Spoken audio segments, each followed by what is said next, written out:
अच्छा जी दोस्तों चेक करो मोटरवे की गड्डी को खलोती रोडू पार, दूसरी यह खलोती है तो तीसरा बक्सा मोटरवे का यह खलोते है मेन बाजार के बाहर। तो उस तो बाद मोटरवे वाले भाई साहब भी वो रोड से चैक कर रहे हैं पार्किंग का। असी सिर्फ एक नोटिस चीज़ कराई सी कि जी रोड पर जी पार्किंग लगी है ना इन्हों रिमूव किया जाए, इन्होंने खिलाफ सख्ती की जाए। तो चेक करो एक गड्डी आके लगी है इत्थे, वो भाई साहब मोटरवे वाले आ गए हैं, इन्होंने इत्थों ना कड्ढन दे के इत्थे पार्किंग नहीं करनी है। चेक करो उस तो बाद साढ़े सज्जी साइड भी गड्डी लगी है, पिछे IS भी लगी है, उन्होंने ड्राइवर नहीं है भी, नहीं तो इन्होंने इत्थों ना टोर देना सी।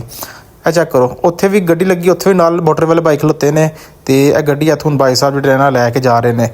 असी भी यही नोट कराया कि एक ना एक बंदा इत्थे मेन बाजार के बाहर होना चाहिए जो पार्किंग वाली गड्डियां रोक सके, इत्थे GT रोड की ट्रैफिक जी बहाल रह सके।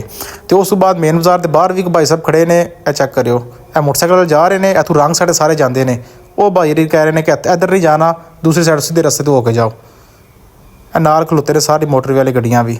उस तो बाद बाकी सारिया पिछू जिन्हें मेन बाजार सारी ट्रैफिक आ रही है ना वो रॉन्ग साइड तो होकर इधर जाती है सर्विस रोड पर, सीधा रस्ता इस्तेमाल नहीं करते हैं भी। अगे देखते जाओ मेन बाजार के बिल्कुल बाहर इस टाइम ट्रैफिक वाले जोड़े ना खलोते ने। तुसी जो वीडियो शेयर करते हो सारे वो तवसल नाल सारा काम हो रहा है, तो जी वीडियो बनाने आ तो असी सारा क्रेडिट आपू ही लेंदे भी। बाकी चलो अच्छी गल है जे इन्होंने नोटिस कर ली है। बाकी तुसी इसे तरह ही दनान बड़ी 70 पेज में सपोर्ट करते रहो, इंशाल्लाह असी अपने शहर में बेहतरी की तरफ लैके जाने की कोशिश कर सकते हैं। इंशाल्लाह मिलते अगली वीडियो। अल्लाह हाफिज़।